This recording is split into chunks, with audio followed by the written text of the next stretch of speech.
Baik, terima kasih Naila dan Haris. Sebelum kita melihat kepada apa intipati yang dimaklumkan oleh Presiden Warisan Datuk Seri Muhammad Syafiee Apdal sebentar tadi dalam sidang media yang mana rakan tugas kita Hafiz telah pun mengikut rapat sidang media tersebut.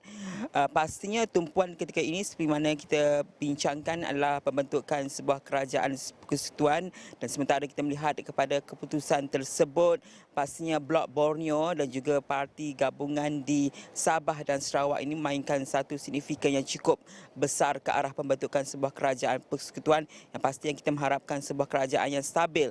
Kalau kita melihat kepada keputusan malam tadi, GPS ada 22 kerusi, GRS ada 6 kerusi, Warisan ada 3 kerusi. Di sini yang kita boleh lihat kepada percaturan yang mungkin akan berlaku ke arah pembentukan sebuah kerajaan persekutuan.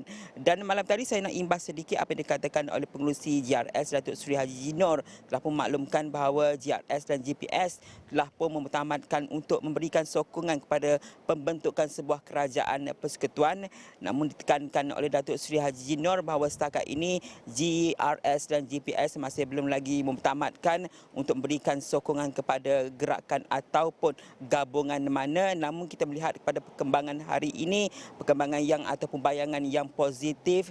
Kita lihat kepada pengerusi GPS itu sendiri, Tan Sri Abang Johari Tok Openg telah pun membuat pertemuan dengan Tan Sri Muhyiddin Yassin, yang ini kemungkinan besar ke arah pembentukan sebuah kerajaan persekutuan. Dan sebenarnya Nailah katakan seperti tadi juga, Warisan ada mengadakan sidang media yang mana presidennya Datuk Seri Muhammad Syafiee Apdal antaranya menekankan perkara bahawa memandangkan Warisan menang 3 kerusi di Parlimen Sabah ini, antaranya adalah Sempornalah Datu dan juga satu lagi Kota Belud.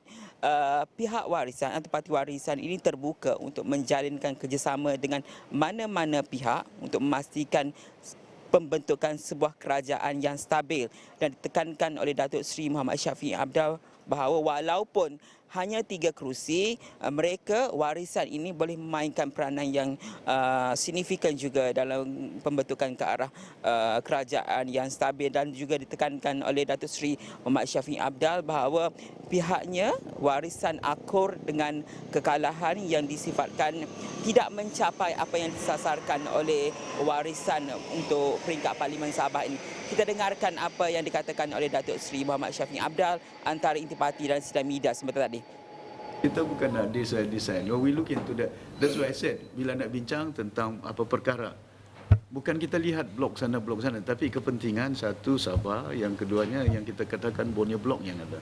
Ya. Pasal kalau kita lihat dari segi kita punya jumlah kecil saja. Itu yang harapan saya bagi seluruh rakyat Malaysia di Sabah, if only they can deliver to us the number 10 ke minimum like that, then we will have a better bargaining power. Ya, yang kita katakan bahawa look at the scenario now. I cannot be thinking for those guys in KL. Sama ada dia Barisan Nasional, sama ada Perikatan Nasional, sama ada Pakatan Harapan. You know, first priority must be given to who we represent.